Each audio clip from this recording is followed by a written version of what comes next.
favor of the Pittsburgh Penguins. The Oilers' winning streak against those pesky Pens is over. It ends at 7 games. The Oilers' winning streak in general is over. They'll look to start a new one Saturday night against the Chicago Blackhawks. Hello, everybody. Welcome to the GCL Diesel Oil Stream post-game show. Tom Gazzola, Hernan, Salas with you. Matt Cassian will be joining us in a little bit as Edmonton puts together, I'd say, a good 39 minutes of play tonight. And unfortunately, it cost them a couple of points. I don't want to say I was right, but for whatever reason, Hernan, Salas, last week when we were looking ahead to this road trip, myself and Matt Owanek here on the Oil Stream desk, I said, there's something about that Pittsburgh game that kind of doesn't sit right. And I wanted to be wrong. Unfortunately, I was right, Hernan. You gotta trust your gut, Tom, because you called this. You weren't feeling this game. Maybe I was just hungry for a while. No, but yeah, not a good effort, especially in that first period. I shouldn't say not a good effort. The first period was atrocious. Bad Awful. Defending. They lost every puck battle. They just weren't into it. I didn't like the second goal in Skinner, but outside of that, he didn't get much help on the other four. So, lots to pick apart in this one. Some poor performances throughout for some players. Kris Knoblauch goes nuclear, 5-6 minutes in? I don't blame him. They were playing so bad. Yes, and this is why it's frustrating, and it's also, you understand it, because the only reason they were in this game is because of that line. They brought him back. No, that's fair. And they were close to getting that fourth goal. Unfortunately, they couldn't strike on that power play with 9 minutes to go. But, Tom, this is the issue, is that when they go nuclear, usually the other lines don't bring much. Outside towards the end there, maybe one good shift by the Perry line. Mark had a good chance early in the third. But you don't want Draisaitl at 27 minutes. You don't want Connor McDavid at 26 minutes. Especially against Pittsburgh. Especially against Pittsburgh, because those guys, along with Zach Hyman, who was at 23, and Nuge at 19, the closest was 14 minutes, Tom. That's too much. And I get it. I understand it, because that line brought the Oilers back into this game and made it a game. But it's also frustrating because then the other lines don't play much. They don't generate much. So I can see it from both ends, and it's okay. It is what it is tonight. And the Oilers were due for a game like this. We thought, and we talked about it on all the shows today, Tom, it was either going to be tonight or we were looking towards Saturday in Chicago. It happened tonight. And again, they bounced back. They were the better team after that first period. They outscored them in the second. And the third, it was all Oilers as Pittsburgh was trying to hang on. And sometimes you got to give credit. Their goaltender, Alex Nedeljkovic, was fantastic in this one, Tom. So, a tough one for sure, but these games happen, Tom. I'm going to read the AI chat summary. Oh, boy. Viewers are saying the Oilers lost and blaming it on the goalie, Skinner. Some are defending the goalie, saying he did a good job. After letting in 5 goals. Okay. How long? I said to you before we started the show, I'm like, how much of it's going to be Skinner hate? How much of it is going to be people actually realizing it played like dog crap for the first 20 minutes? If people watched the game, you would say the team played like dog crap. Look at that first period. They were terrible. So bad. The third goal, everybody's puck watching. Bouchard in the first period. And I don't mean to pick on the guy. I know it's low-hanging fruit. He was not good tonight. But look at that first goal, Tom. He's just pointing, and his man, Raquel, just circles, gets behind him, and scores the goal. That did happen. How many times was he just pointing in the defense? It was like, go to your player, man. Who are you pointing at that's actually looking at you? Right. He's frustrating, man. Bouchard has a lot of good things. He had, how many shots on net today, Tom? A lot. Great save by Nedeljkovic on the one-timer. Boom. Yeah, he got robbed a few times. The one with the glove, too, was fantastic. So it wasn't all bad for Bouch, but you look at that first period, and it wasn't just him. There was a ton of Oilers that were bad. So, like I said, it's you take this one and you move on. The Oil Stream post-game show brought to you by GCL Diesel, providers of the best diesel engine components around, from turbochargers to injectors, fuel pumps to sensors. They are the critical engine component experts, proud to serve Edmonton and Northern Alberta for over 50 years. Of course, get those texts in, 780-218-9999. Get into the nasty chat. I love reading the AI-generated recap of the chat. I had to read that. Edmonton falls to 25-13-3. They'll look to mop up this road trip with a win on Saturday against the Chicago Blackhawks. We're on the air live at Boston Pizza Westgate at 4 p.m. on Saturday. Lots of great giveaways at BP Westgate. If you haven't been there before, game day specials, $5 off pizzas, medium pizzas. And then Tony and Curtis and the crew, they do a phenomenal job with giveaways and jerseys and hats and T-shirts and hoodies and this and that. And $20 an hour for the golf simulator, brought to you by Coors Light. Okay, let's get into the scoring summary and the game stats from this one. We're going to read a bunch of texts tonight because I feel people are a little spicy after that Oilers loss 5-3. Okay, here we go. In the first period, Rickard Rakell, the Oiler killer, although he was really good against the Oilers when he played for Anaheim. His 21st of the season, he's having a strong year. From Rust and Pettersson to open up the scoring at 3:19. That is the one that Hernan was just talking about where they showed Evan Bouchard like pointing at Rickard Rakell as he was at the top of the circle and then kind of casually falling back to the top of the crease. And then you see Rickard Rakell like very nonchalantly like coast and around behind the goal line, up right by the net, and then the puck gets funneled to the net, and Rakell slides it past Stu Skinner. He pretty much points him out. He pointed at the guy. The and then he lets him walk in and get behind him. Yes, exactly what happened. That is exactly what happened. Oh, man. Let's move on to goal number 2. Brian Rust, his 16th of the year. Pettersson and Crosby, the helpers, not good defensively. The Oilers were getting hemmed in. They were struggling. The Pens were snapping it around like they were on a power play in that first period. That goal coming at 7:22 to make it 2-0. Then at 9:46, the punishment continues, and Kevin Hayes hits the payday with his 6th of the year from Drew O'Connor and Jesse Puljujärvi. That was a battle lost down low by Adam Henrique, where O'Connor beat him. Henrique was trying to tie him up, and then O'Connor like tucks it from one side to the other and then finds Hayes in the slot. Again, spotty coverage in front of Stu Skinner, and Hayes tucks home his 6th of the year, 3-0. Still in the first period, Leon Draisaitl, he scores his 30th of the year at 12:33 when Kris Knoblauch decided to go nuclear from Hyman and McDavid. And you think, well, the Oilers might have some hope, but it would be Drew O'Connor just a minute and 8 seconds later at 13:41, scoring his 6th goal of the season from Rust and Crosby to dash any Oilers' hopes. It did not get much better early in the second period. At 5:42, Sidney Crosby on the power play, his 12th of the year from Bunting and Carlson. Nice play by Bunting. Not going to blame Stu Skinner on that one because Crosby had a wide open net to bang it home into, and he certainly did that. So 5-1 Pittsburgh at that point. Leon Draisaitl would pull the Oilers to within 3 with his 2nd of the night, 31st of the year from McDavid and Ekholm at 10:58. And then Ryan Nugent-Hopkins on the power play at 9:15 of the second period would get his 11th. Great shot by Nugent-Hopkins. Nice feed by McDavid. Bouchard, the secondary assist. That would be all the goal scoring in this one. Edmonton falls 5-3. Shots on goal, 43-26 in favor of the Oilers. Faceoffs, 55.2 to 44.8 in favor of the Oilers. Power play, 1 for 3. Penalty kill, 0 for 1. No bueno. But the Pens, like we said on the pregame show, good special teams. Cass was talking about that. Hernan was talking about that. And it proved to be true tonight. Hits 16 apiece.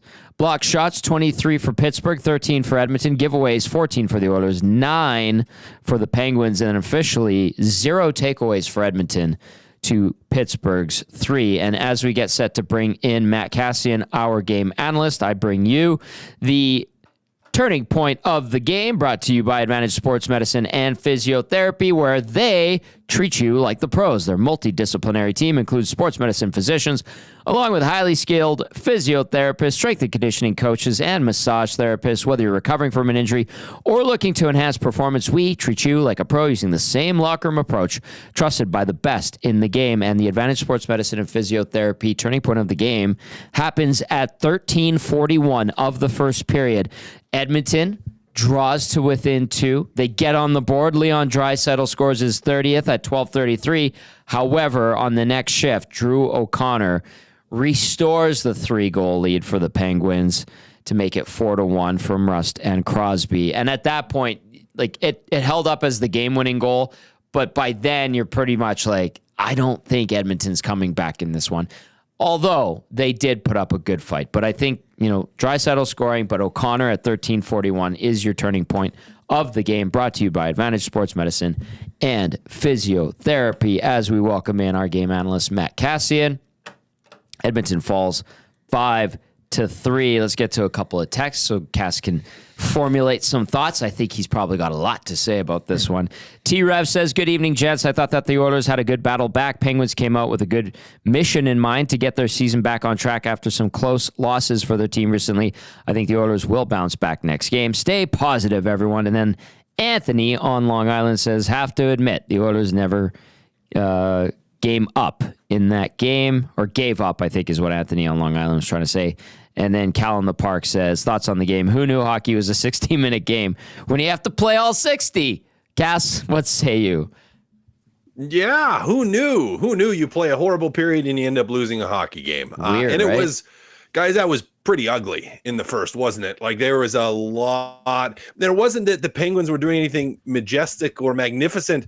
The Edmonton Oilers just were not. I mean, they a lot of errors. Kulak's turnover on the 3rd goal, complete blown coverage on the 4th goal. Do you talk about that being the turning point? In a lot of ways it was, because they, start to build some momentum, a lot of game left, and then it's just back to a 3-goal lead again. And if you watch that play, you've got 5 Edmonton Oilers, Edmonton Oilers, all puck watching, all basically circle and in on the strong side of the ice. There's just no awareness really by anyone in that situation. You could kind of, if we were to break down pretty much every single one of their goals, it's like either a bad turnover or complete blown coverage. Like a just defensive zone. You sent me a text, Tommy, or me and Hernan, a text of that little emoji guy puking. That's kind of how the defensive zone coverage was in the first period. They got better. Like they outplayed Pittsburgh pretty much from the start, not quite the start of the second period, but after they give up goal number 5, they outplayed Pittsburgh the rest of the way. But it's just, you're not going to come back from 4 goals. Very rare you're going to be able to do that. They make it an interesting game to finish. If they could have got one on that power play with like 6 to 8 minutes left, maybe they get all the way back in it. They don't, guys, but the story of this one is just the blown coverage and the turnovers in the first. I'll ask you this. They went nuclear pretty quick in this game, 5-6 minutes in. We all understand why. Hernan right? didn't like it, though. No. We didn't like it. We all understand why. And that line pretty much brought the Oilers back into this game and almost got them even closer, 5-4, even when it was at 4-3, whatever it was, Cass. I just think sometimes, like, we all get why, because they're brilliant and they usually score and they do what they did tonight. But you had McDavid at 26 minutes. You had Draisaitl at 27. And then the rest of the lines don't really bring much offensive, danger or whatever you want to call it. So for you, was it too quick to go to it, even though it did bring him back into the game? But at the same time, do you want those guys playing close to 30 minutes on a Thursday night against Pittsburgh Penguins? Nope. Okay. Nope. No, you don't. But you kind of were forced to with the way that you played in that first period. And I understand why you moved to them that early. Like, you were down and you were down big early. There's still a lot of game left. So you're kind of looking at like, okay, maybe we throw them together here. Let's try to get it going. And in some ways they do. I mean, you get the Draisaitl goal and you start getting back into that game, right? Like you start closing the distance a little bit again. Now you give up the O'Connor one. We already talked about that.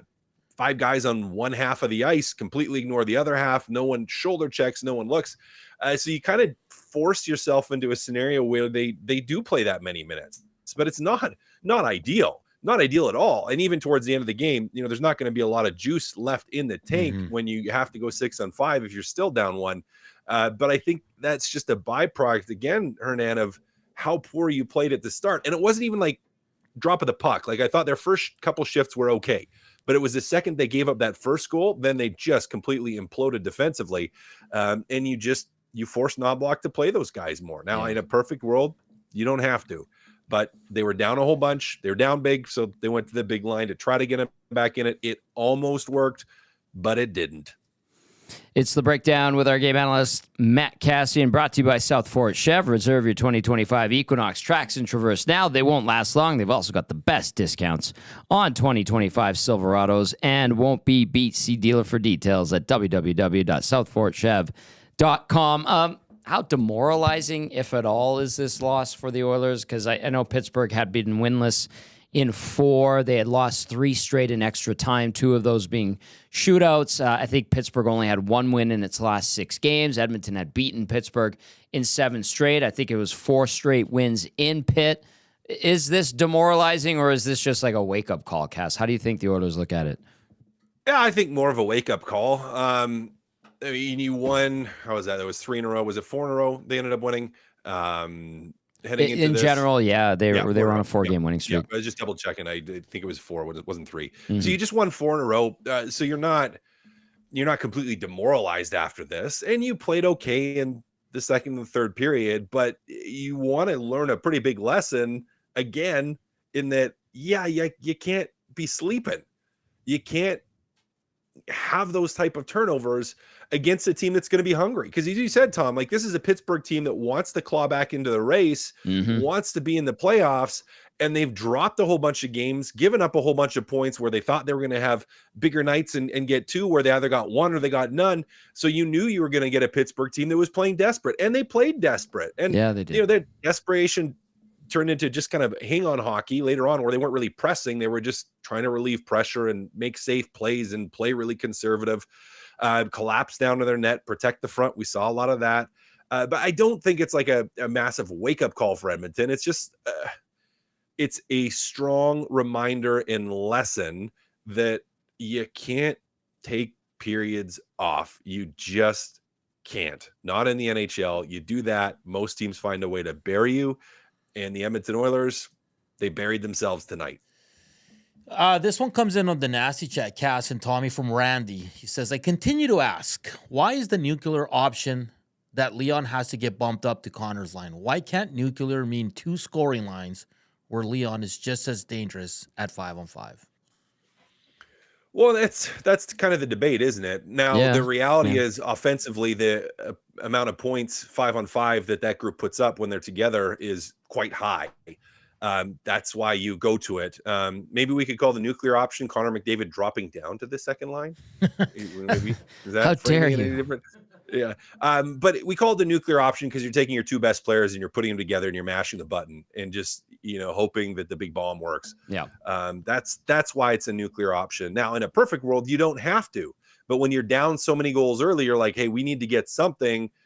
Percentage-wise, this probably gives us the highest percentage chance of getting a goal or 2 in a quick fashion, which is why you go to that option. It's tantalizing. That's why we've seen every single coach do it. You can't not do it when you're down a couple goals. Box Pounder texting in via the nasty chat as well says, I'm placing this loss squarely on the shoulders of Tom Gazzola. Cass, I said this game, for whatever reason, I didn't like how it was lining up. And maybe it is because the Oilers were winning games, and this would be one where they could let their foot off the gas. And you said Pittsburgh's desperate. They just moved into a tie with Columbus at 44 points. Now, Columbus has played 2 less games. Columbus just beat Pittsburgh, coming back from down a couple of goals the other night and winning in a shootout. And the Pens are fighting for their playoff lives already. They have less than half a season to play. So too do the Oilers. This was the Oilers at the halfway mark right now. And I think overall, we'll get into that in a little bit too. Edmonton at the halfway mark, kind of go through what we think and what we've seen so far through 41 games. But yeah, I mean, I thought Crosby was excellent tonight. I thought his line was feisty. I thought the Penguins' defense was stingy enough. And then Nedeljkovic made some great saves in timely portions of the game. The wily vet Kevin Hayes had a night. He danced Emerson on one play, I think, late in the first. So, yeah, they showed up. And that's kind of what we alluded to in the pregame show, Tom. Like, this team was probably looking at that streak 7 straight games, outscored 30-79 and saying, come on, boys. And they've blown a couple of 2-goal leads in their last 2 games. So you knew they were going to be game tonight, and they were, even though it got pretty close there towards the end. If it wasn't for the pit, for Nedeljkovic and a couple of lucky breaks, maybe we're still watching overtime or the shootout, boys. Yeah. If you're the coaching staff, are you filing it under, hey, like just bad loss, we'll be okay on Saturday, or are you nitpicking this thing, Cass?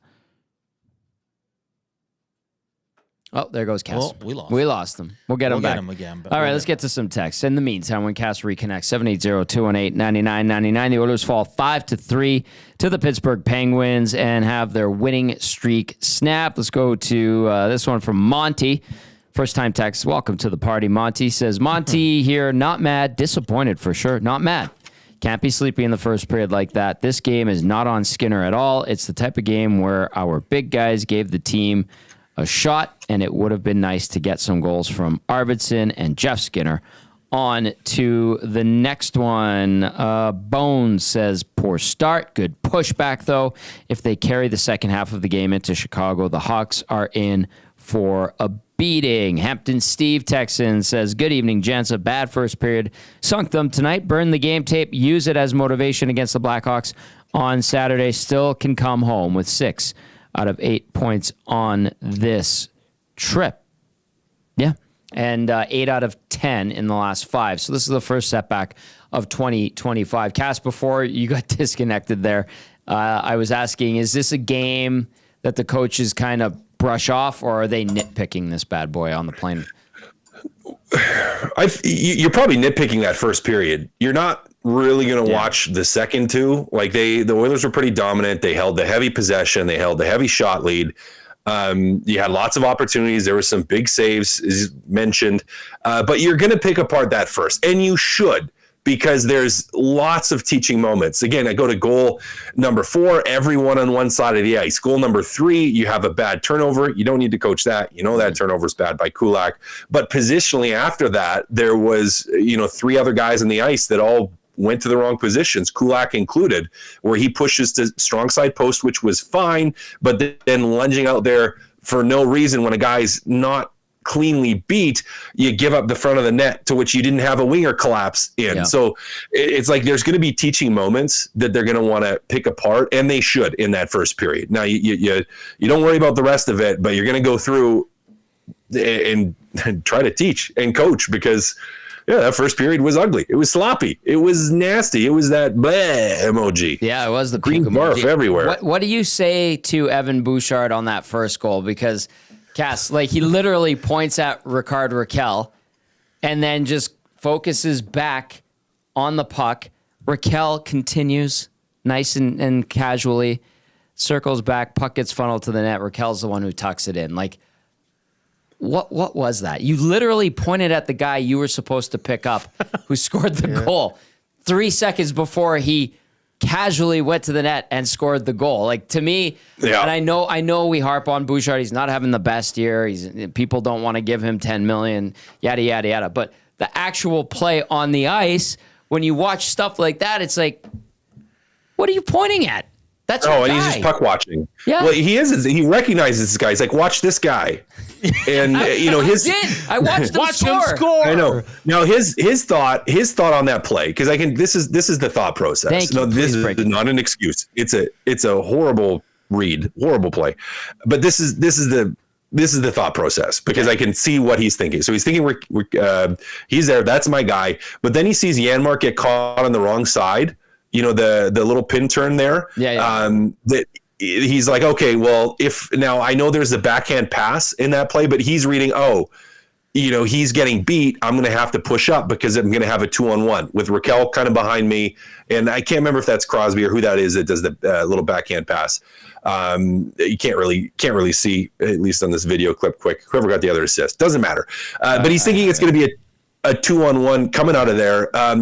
But then the second that player goes down and he sees that, okay, Janmark's not getting walked, the puck's going to the point, you have to get your head on a swivel. Like, if you watch that, after he points at Rakell, he just stares at the puck the entire time. Stares at the puck the entire time.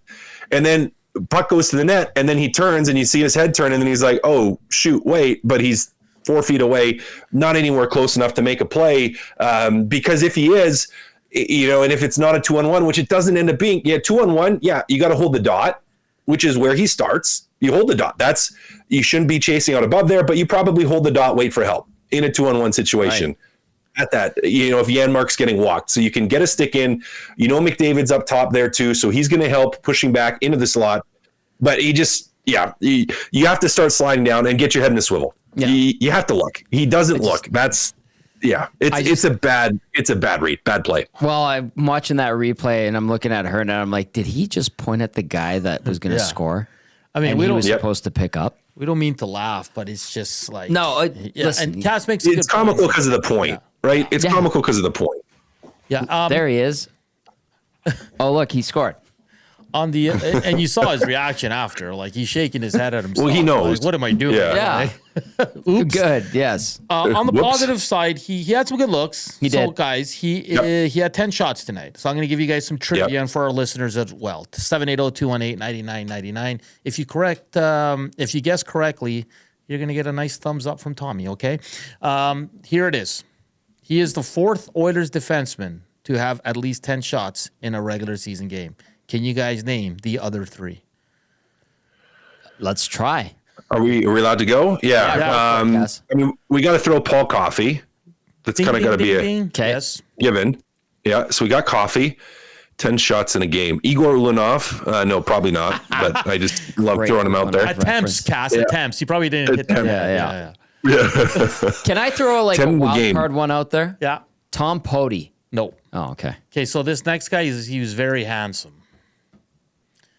Sheldon Surrey. There you go. Yeah, there you go. Would be one. I like how that's all quick. And then the last one. It's a guy that didn't play a long time for the Oilers. Spent maybe 1 or 2 years. Not a big name. Was a third pairing guy. Bobby Dallas. He played in the Decade of Darkness. Oh. I think he played in Minnesota as well. Marc-Andre. Nope. Here, let me double check that. Yeah, please double check that. Played in Minnesota as well. Not Tom Gilbert. No, not Tommy. Not Tommy Gilbert. Who else would there be? He played for the Thrashers, the Wild, the Lightning, the Oilers, the Ducks, the Devils, the Flyers. Nick Schultz? No. He was traded. Let's see here. Let me find out how he ended up here. I think he was just a free agent. Tampa, Edmonton. The Oilers eventually traded. Minnesota. Traded to the Ducks for Andy Sutton. Oh. Lubo Vishnowsky. No. Curtis Foster. Oh, Curtis Foster. Fozzie. Yeah, I should have. I should have known Fozzie. Dusty got it on the. I played with Fozzie. Yeah. Really nice guy. Fozzie's. Oh, fantastic. Great, quick little Curtis Foster story. So he was with Minnie. It was actually, I believe it was my first training camp ever in Minnesota. So at the hotel, day before camp started, we went down to the hot tub, a couple of the young guys. We had rookie camp already at that point, back at the hotel for main camp.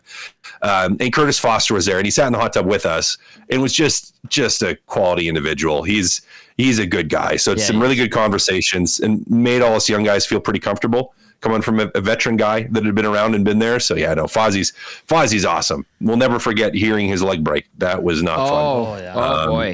That was bad. Cass, you were in that game? I was in the press box up top because it was preseason. Yeah, that was bad. Awful. Yeah, and actually, you know what? When Taylor Fadoon, Fedzio, the Fadoon one, my bad. The Fadoon one would have been because Fadoon was in Edmonton and Foster would have been in Minnesota. It happened, and I was in the press box for both. Fadoon happened in Minnesota. I remember that. Was Fadoon in Minnesota too? Yeah. Maybe I have it backwards now. But I was in the press box for both. I remember they're both just nasty. Poor Taylor, man. Oh, that was awful. That was bad. You're right. Kudos to Brian Swain for sending that into the Oil Stream post-game show. And Dusty, who got it right, says he's getting called out that he Googled it. He says, I couldn't Google it. I was carrying Pop-Tarts in one hand and my computer in the other. Well done, Dusty. Well done. All right, get those texts in. Let's get to a few more. It is the GCL Diesel Oil Stream post-game show. Edmonton falls 5-3 to Pittsburgh. Gazzola, Salas, Cassian with you. Let's go to Hampton Steve. I had that one already. Let's go to Shaggy in St. Albert. Here we go, boys. Oilers once again get fat and sassy after a few wins and take an inferior Malkinless Pens team lightly and give us that first period. Give them credit for not giving up after the first period. I will flush this game from my memory and give them a mulligan. They better destroy the Hawks on Saturday after this. If they really wanted to catch Vegas, you don't take these games for granted. If they take on Vegas in the playoffs and have to play Game 7 in Vegas, this complacency in regular season will be their downfall. Don't blame Skinner for the loss. He is the Oilers' MBT. He usually does not win or lose you the game. He is not the deciding factor. Good price point for decent goalie. You get what you pay for. That's Shaggy and St. Albert. Let's get to Stu Skinner here, Cass, tonight, because I joked about the AI-generated summary of the nasty chat, and it says a lot of people were blaming Stu Skinner. Hernan and I joked about that before going to air. 4 out of the 5, I don't think Calvin Pickard saves those. I don't think Nedeljkovic playing the way he did tonight saves those either. What would you say about Stu Skinner tonight? Yeah, I mean, most people that are complaining are going to look at the number of shots and purely base it on that. They're going to say, well, you let in 5 and there's like 15 shots on net. That's what most people are going to look at. Yeah. It wasn't like it was an exceptionally strong night for him. But as you said, you're not, it's not like they were all weak muffins, right? Like you make the save, that goal number 1, Bouchard completely blows it. Goal number 3, you let a guy walk in because everyone was on one side of the ice and have a mini breakaway almost. Goal number 4, that was you let a guy just load a high from behind the net to the high slot, grade A chance. Like, so you're looking at all these and you're going, okay, like, you'd love a save, sure, but can you pin it on him? No, you can't. I think the telling thing from the goals against tonight is you're watching a lot of like scrambling, Oilers flailing and sticks going all over the place. That I think to myself, I'm like, that's an indicator that they're not in the right spot and they're letting it be Penguins versus Skinner, and the Penguins won those battles tonight too. Yeah, those showdowns. Bad Billy texted in and says, "Howdy boys, terrible first, killed them. That top line fought back really hard, as did a few other forwards, but it wasn't meant to be. Bouchard needs an adjustment." Bad Billy, bad things in the text line. Stanley in YYC says, that game was as well as my dental appointment. I will defer to Shaggy and St. Albert for the complaints. Love you, Shaggy. I'm a St. Albert boy as well. Well, maybe one thing I will say that we seem to be terrible at is 2-on-1s recently. They used to be automatic goals for the Oilers, but now they are struggling to even get a shot on net. Good luck with the 74 talk tonight, boys. Stanley in YYC. And then we'll continue the conversation. But we do have some audio to get to. Do you want to do that, Cass? You going to stick around for a bit of audio? We'll do the audio. I'll stick for the audio and then bounce. Right. What do we have first, Hernan? Let's go to the Viking, Mattias Ekholm. Okay. Here we go. Yeah, obviously not the start we wanted, but that time it's just a matter of looking forward. Can't really do much about the past, so thought we came out better in the second. Took some ground on them, but I mean, at the end of the night, we can't give them that, or we can't dig ourselves that big of a hole. It's hard to climb out of it in this league, and we certainly had to pay the price tonight. What do you feel like you've had bad periods, but they usually don't leave that big a dent. It's 1 goal, maybe 2 goals, right? That bad period was a 4-goal period. I guess what's the difference? Were you that bad, or did it just have bad luck, or what do you think? Great question. I don't know. I guess as much up to you guys to decide than me, maybe. But I don't really know if I have a great answer for you. Sometimes you're right, though. Like sometimes you can play probably a worse period and just be down 2 or 1. For some reason, they all seem to go in.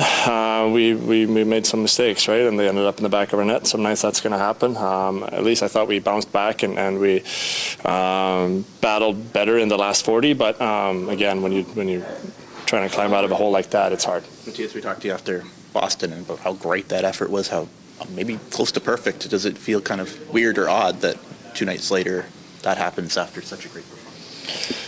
Yes and no. I've been in this league long enough to know that sometimes you can't a lot of things doesn't make sense in this league, and if you're trying to puzzle them together, it's hard, and I don't think it's worth it. So, we had a really good effort in Boston. I thought we had a good effort in Seattle. Followed it up with a non-so-good first period tonight. So, sometimes they come and go. It's a long season. I think we all can learn from it, which is the most important thing at this time. We can dwell over it as much as we want. It wasn't to our standard, and that's the end of that. What did you make of Nedeljkovic's night on the other end? Yeah, I thought we had some looks there in the third for sure, and he made some good saves. We obviously got to bear down a little bit better, but yeah, he played a good night. You guys, I think it's 15 of 20. Like, is it easier to kind of flush these away when you've had that type of sustained success for a long time now? Yes and no. I still think there's things you can learn from it. I don't want to flush it completely. We don't want it to happen again. So we have a chance here on Saturday to have a 3-1 road trip, which is pretty good. So that's the focus right now. All right, there's Mattias Ekholm. I thought he sounded like a guy, like he not overly concerned there, but recognizing the mistakes that they made, also kind of pointing to the fact that those nights do happen. But I don't disagree with Shaggy in St. Albert, who texted in earlier and said, at the end of the season, it's games like this you can look back on and go, well, you kind of blew that one. You could have had those 2 points, could have had those 2 points in Montreal, the 2 points in Anaheim. I suppose if it's any solace, all teams in the league blow games. Vegas did it to Montreal last week. Up 2-0, end up losing in regulation 3-2. But when it comes to the Oilers, that is a blown, kind of pissed away 2 points. And listen, like I said, we're not here to tell fans how to fan. No. But listen, of course you're not happy when your team loses. And I understand that. And listen, if the Oilers in April, Tom, when the season wraps up and they have home ice advantage, we're going to look back and be like, yeah, lessons were learned, but it's okay. Like, you're going to lose some games. And on this road trip, you were due for one stinker. And it wasn't even a stinker of a game. It was a stinker 20 minutes, Tom. A very stinker 20 minutes. Yeah, that they dug a deep hole that they couldn't. Exactly. And that was a good question out. there. I don't know if it was Speck or Daniel Nugent-Bowman. Usually you play a bad period and you're only down one. Yeah. Like today, it just, things didn't go their way. You look at the fourth goal, it just pops open. Like there's nothing you can do there, right? So, and even Mattias Ekholm, like he kind of giggled there. I think it was Speck's question. He's like, I really don't, that's a good question. I don't know how to answer that. Like He didn't sound mad at the way the night went. He recognized that they weren't good. Yeah. But he said it. He's like, sometimes I don't know this league. Crazy things happen. You expect everything to go your way. It doesn't. Because Dusty's like, it's for a team that's as good as the Oilers has been as of late. Nasty Chat's interesting. It always is, Tom, and that's why we love it. May I read that? Yes. Dusty via the Nasty Chat says, Nasty Chat's highly entertaining tonight for a team that's 15-4-1 in its last 20 games. Yeah. That's a good point. And Taco says Montreal pounded Florida. Crap happens. Like it does. It's not the end of the world for the Edmonton Oilers. Stuart Skinner before this game was coming in. We read his stats for his last 13 games. He's been outstanding. He's one of the best numbers in the league. Yeah. So one game doesn't absolve all that, Tommy. We can't have it both ways. That when he's good, everybody's quiet. No one gives him the credit. And when he's bad, it's like he's the worst goalie in the league. Like, come on, guys. Like, if you watch the game tonight and you're blaming goaltending, I don't know what to tell you. I don't. Well, it's an old standby.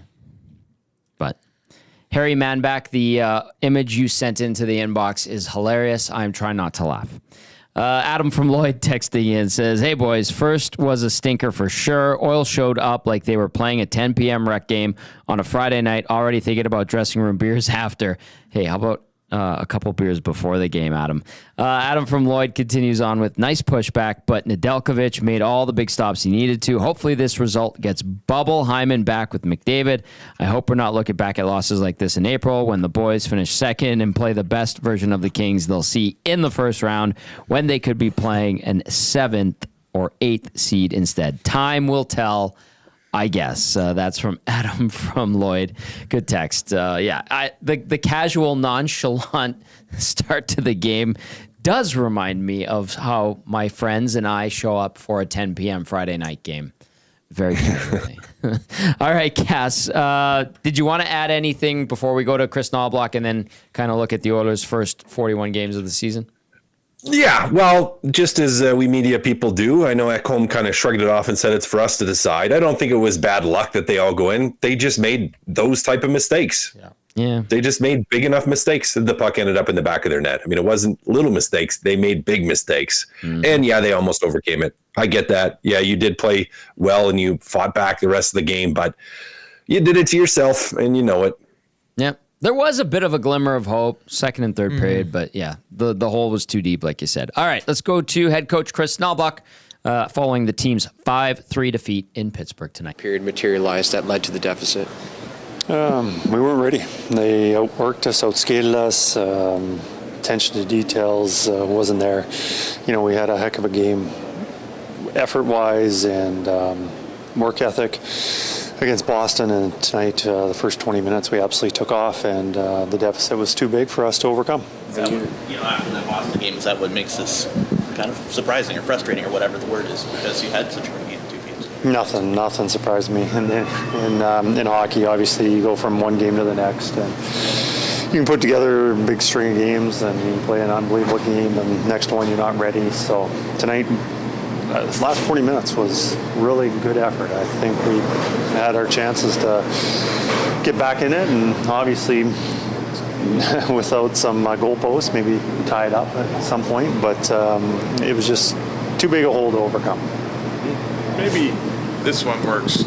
When you play a team that you've owned for, like these guys haven't beat you since 2019, because all the stats are out there and stuff, should you expect that they're going to come out pretty hard right away? Because they've probably been hearing these numbers and sick of hearing. Yeah, I think I'm sure the previous game they knew about I don't think the tipping point was tonight going into the game that they were ready to play and they're fired up. But it was just it happens throughout the year that you have a good game, next one's not, and I think for 40 minutes we had a heck of a game. The first 20 minutes we were not ready for it, and they outplayed us. All right, that was head coach Kris Knoblauch, audio and video courtesy of Oilers Plus. Cass, that last little tidbit there. When a team has struggled or a franchise has struggled against another one for years, it was going on 5.5 years, or 5 years for sure, and December 20th of 2019 was the last Pittsburgh win against Edmonton. Do those stats creep in to the conversations with the players, or do guys kind of, brush it off? Like, does that come up? Like, or is it nothing? Is it a nothing burger? Cass, you're muted. Classic. Yeah, it's going to come up, but guys don't dwell on it. Guys don't dwell on it. Like, there's enough turnover year to year. In 5 years, there's a plethora of guys that are different on the team. So it's not like everyone's been there every single loss along the way. So yeah, it's talked about, but yeah, I don't think it's a big deal. I mean, to me, the bigger thing was, should you look at this game knowing what has happened to the Pittsburgh Penguin the last couple of games and then anticipate that they're going to come out and play you hard? Because you knew, like, particularly with the loss to Columbus, that they're going to be smarting for those points and they're going to be playing with some urgency to try to get them back. That to me is a bigger storyline. And we like talking about, they've beat them so many times in a row, but it doesn't matter. It just doesn't matter. And guys in the room are typically like, they have. Well, let's go and get them. Certainly doesn't help Edmonton at all. And really, again, I think for Pittsburgh, it's more just about that they were giving up points in the games leading up into this one. Yeah. What was it? 3 straight in a row, overtime or shootout losses, winless in 4, 1 win in their last 6. And they rally and get the Oilers. After building up a big lead, 5-1 at one point, Edmonton crawled back to 5-3, and that's as close as the team would get. All right, text us 780-218-9999. Get into the nasty chat. As Cass is, you gotta plug it in, Cass. Plug it in. He's out. He's having issues. Yeah, with he is. Internet there. Okay. Well, we'll see if he joins. But the Oilers have hit the halfway point of the season. The record is 25-13-3, good for 53 points, 7-2-1 in the last 10 games, Hernan. And the Kings, listen, with the fires that have happened, they had the game postponed last night. If you haven't heard, is it the Chargers or the Rams game? It's the Vikings, so Rams. Yeah. The Rams game has been moved to Phoenix, to Glendale in Arizona because of everything that's going on. That's how bad those fires are. So the Kings are not able to play at home right now. They're at 38 games, 51 points. Edmonton 6 points back of the Golden Knights. The Golden Knights playing against the Islanders tonight. Let's see if I have an update for the score in that one for you. Right now, no score. And they are 7 minutes remaining in the first period. I would expect that the Knights win that game, but who knows? Could be one of those weird nights in the NHL, and Vegas ends up losing to the New York Islanders on home ice somehow. But the record right now, through the midway point of the season, Nanso, how would you describe the first half of the year? I mean, overall, you got to look at it as a positive. Slow start. You call it what you want, poor play, or you can call it a Stanley Cup losing hangover.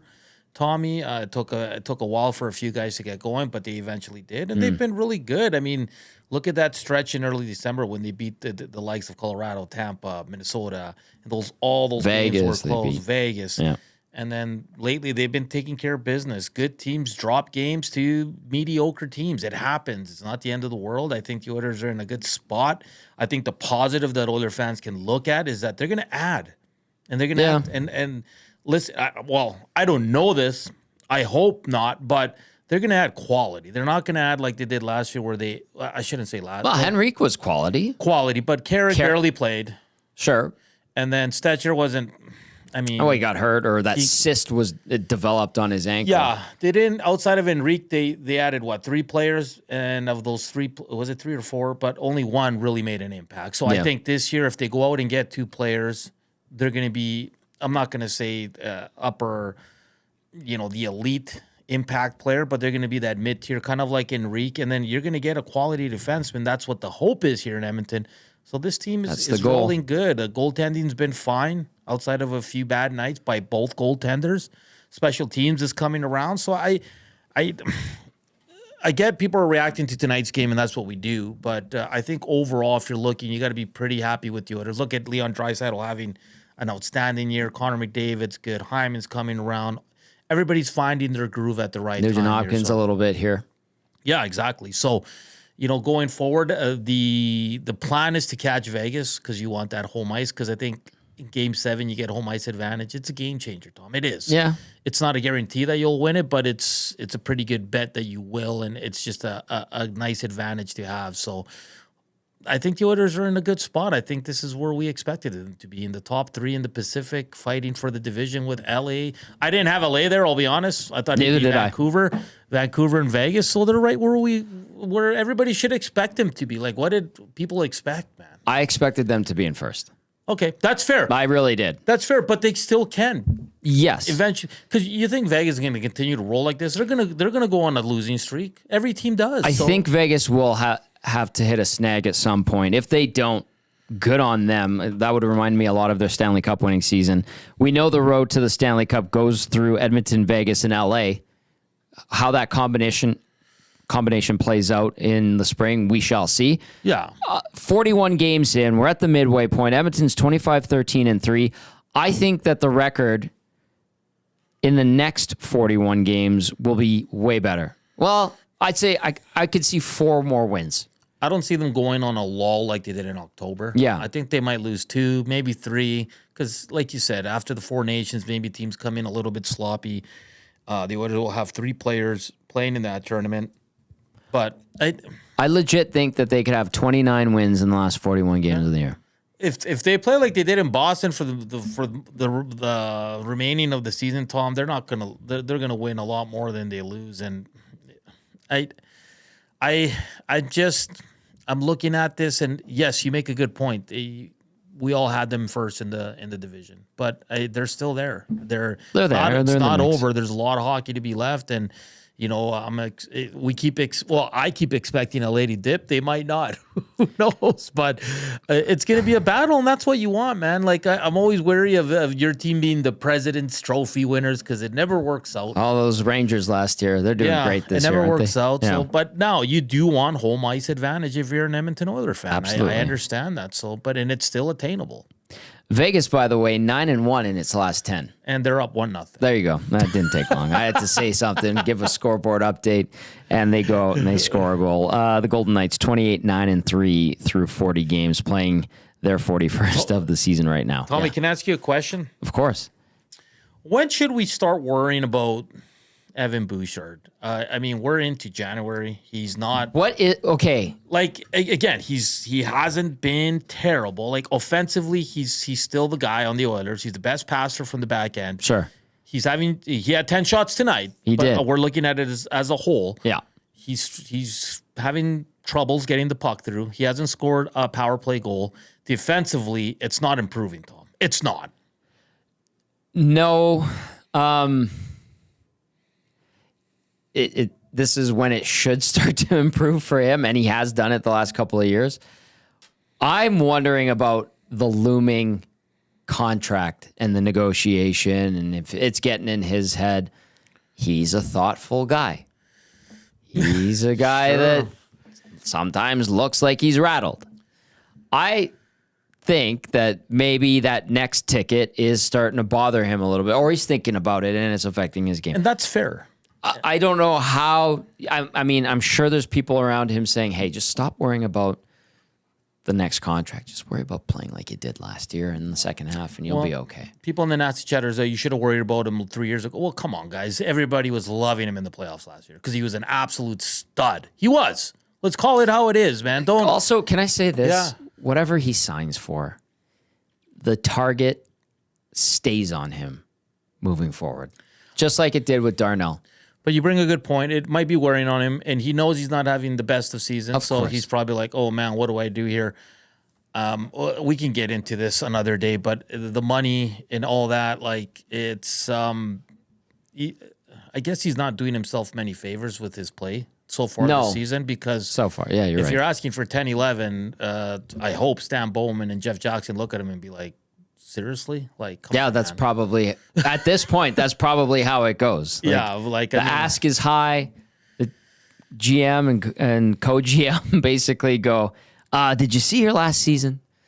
And then they meet in the middle somewhere. So, and that's the thing, right? Like, okay, so let's look ahead. Let's say the season continues to go the way it is. He's kind of up and down. Yeah. But then in the playoffs, he returns to form like we saw last year in the run to the Stanley Cup. Dollar bills. Is that enough for the Oiler brass to be like, we're going to pay this guy like number one defenseman money? Absolutely. Playoff runs Can you, always though? affect. Yeah. Should you? Can you? Can you? Yes. Should you? Probably not. It's going to be an awesome discussion to have in the offseason. There's going to be fiery debates. It's going to be like, what do you pay this guy? Do you let him? Do you move on? Like, Tom, it's fascinating because I'll be honest, Tom, I don't think it's a lock that he's here long term. I don't think so? No. Because I think the Oilers, Ekholm's going to be done in a few years, right? Yeah, he's 35. Yeah. So Nurse is your solid second pairing defenseman. That's what he is, Tom. Okay. He's 29 years old, 30 years old. He's been awesome this year. Awesome. But he's not a number one defenseman. Bouchard? No, Nurse. Oh, Darnell, no. So that's where I land on. If you're going to pay $10-11 million, you better have a number one stud defenseman. You better. And I don't know if that's Evan Bouchard. I don't think it is. So but we'll get there when we get there, Hernan. Lots of hockey left to be played. Half a season, in fact. A couple more texts to get to as we continue on here on the GCL Diesel Oil Stream post-game show. Edmonton falls 5-3 to the Pittsburgh Penguins. You can text us 780-218-9999, and you can get into the nasty chat. We're going to get to the player of the game right away here with Hernan Salas, brought to you by Damon Bunting Real Estate. I'm going to read this one from Janias first. It says, hey, Janias here from Rocky Mountain. Here's the simple summary. The Oilers must be too tired from traveling city to city. Since this was their first sleepy first period since the Ducks game, I don't blame Skinner for letting those four in. It was a lacking team effort. Oilers relying on their second period magic. Let one in, got two to give Us Oilers fans hope for the third period. Did not like how they kept giving Bouchard many opportunities to shoot. He's not scoring. Got to find another way to score those goals. Third period, Oilers did their best to get a couple to tie it, but the Penguins wanted to win more. Did not like how they kept giving Bouchard many opportunities to shoot. He is not scoring. All right. And Janai says, see you Saturday at Westgate Boston Pizza to see the Oilers blow out the Hawks and see Bedard score a goal. LOL. It will be my first time visiting while you are live at BP's. That's from Janias from Rocky Mountain. Come on down, Boston Pizza, Westgate on Saturday. I will be there. 4 o'clock we get going for the GCL Diesel Oil Stream pregame show. All right, let's get to the player of the game. Brought to you by Damon Bunting Real Estate. Damon Bunting has been a consistent top-producing realtor in the greater Edmonton area for over 17 years. He and his team would love to help you find that right home or make the move from your current home. So check him out, DamonBunting.com. Visit his Instagram at Damon Bunting Real Estate. Now with the agency. Hernan, Salas, take it away. Yeah, I'm going to go to the other team, Tom. As you should. This one, even though Draisaitl was pretty good in this game. He was. And a few others were as well. But I really like that line, first line for the Pittsburgh Penguins. He was the first star of the game, if I'm not mistaken. Yes, he was. I got to give it to Mr. Rust. 1 goal, 2 assists, +3 on the night, +1, 3 points, 23-37, lots of ice time, 2 shots, 3 blocks. 1 block and 3 hits. So how he argued the interference penalty on McDavid. Yeah, kudos to him. Good on him for getting getting feisty about it, but it was like... Yeah, I was like, come on, bro. Come on, bruh. Brian Russ gets the Damon Bunting. What is it again? Player of the game. Player of the game. Damon Bunting, now with the agency. The agency. That's what I was Yeah, you like that. Okay, let's go to a few more texts here. Raj says precisely why he should not be paid more than $7.5 million in regard to Bouchard. Listen, I understand the price tag. We think, I say we, I'm including myself in the collective here. We think he should get paid, but we have to keep in mind that it's the market, it's the agent, the ask. That changes the price. Like, we, again, might think that Darnell Nurse should be making $6.5 million instead of 9.25. But it's the market, it's his peers, it's what others are signing for, it's where the cap's at. Changes all of that. And that will, if you're banking on Evan Bouchard getting 7.5, 8.5, just don't be too mad when the price tag's quite a bit more. Yeah, that's... Or don't be surprised. Be mad. That's fine. Just prepare yourselves, is what I'm saying. It's going to be interesting, to say the least, Tom, when it comes to Evan Bouchard. Because if he was having an awesome season, I don't think any of us would be even debating. People will be like, he's getting bank. Yeah. But he's not having an 80-point season this year. Shaggy follows up with, how's Bouchard going to be when he has pressure of playing up to his big contract? Bouchard's soft. That could be worse disaster than Nurse last year. Maybe he hardens up. That's being optimistic. Ken Texan says, when do we stop worrying about Bouchard? When he stops making epic brain fart mistakes. The last offensive D-man, Tyson Barrie, wasn't exactly a shutdown guy either, but I never yelled at the TV at Barrie as I have with Bouch. We yell here. We're like, what are you doing on that first goal? I was like, did he just point? Oh, that guy he pointed at scored. I know I'm harping on that one, but Hernan, I was like, he pointed at the guy that was about to score. Why? That was his guy. Atif chiming in says, hello, gentlemen. I will take the blame for Stuart Skinner's shakiness today. Again, we're not blaming Skinner, although we at the post-game show are not blaming Skinner. Others may be. I didn't think I was watching Stu Skinner. I could actually see because they're clean. He's talking about his glasses. Every goalie has a shaky game, and this was just one of them. Stuart will rebound next time he plays, so all of those Stuart Skinner haters lay off. Atif, I wouldn't even say he was shaky. I just think he got beat, and the guys in front of him didn't do him any favors again. The second one, I'm with you. Would have liked to save there. Norman Combine says, Tom, quit ripping the Band-Aid off. Let us Bouchard haters have our minute. Norm, you do you, baby. You do you. All right, let's look ahead to this game Saturday against the Blackhawks. We're live on location At Boston Pizza, Westgate, come on down. Lots of great giveaways. You heard Janias from Rocky Mountain's going to be there for the game. I will be live on the air at 4. Hernan will come down. You're going to come down after the game or after the pregame show? Hell yeah. All right, beautiful. Should be a nice day. Sim golf there, $20 an hour, great rate. And then tons of giveaways. We've given away Oilers jerseys, a bunch of Heritage Classic hoodies, Team Canada stuff, T-shirts, hats, $25 GCs to BPs. We've given away a cooler, speaker system. And I think Tube Socks won a record player for crying out loud. Damn. So it's going to be a lot of fun. Come on down. Drinks and game day specials on food also available. And Lieutenant Eric's going to be there. Ryan Meyer from Whale and the Wolf confirmed they will be there as well. So this game against the Blackhawks, Hernan. Yeah, I think the Oilers bounce back. Yeah. I think Chicago is not a very good team. I think the Penguins are better. For sure. And I think the Blackhawks got their big win out of the way as they defeated who they beat yesterday. Did they exercise the demons? I think they did. Just let me quickly check. I have it right here. They beat the Avalanche 3-1. There you go. Hey, there's another one. Yeah, there you go. So for me, it's one of those, you want to see a bounce back. We'll see what he does with the lines because he went nuclear right off the hop today, 5 minutes into the game. We'll probably see Pickard in net. So make sure you tune in 4 o'clock for the pregame show. Come visit us at Westgate BPs as well. But it should be a fun one.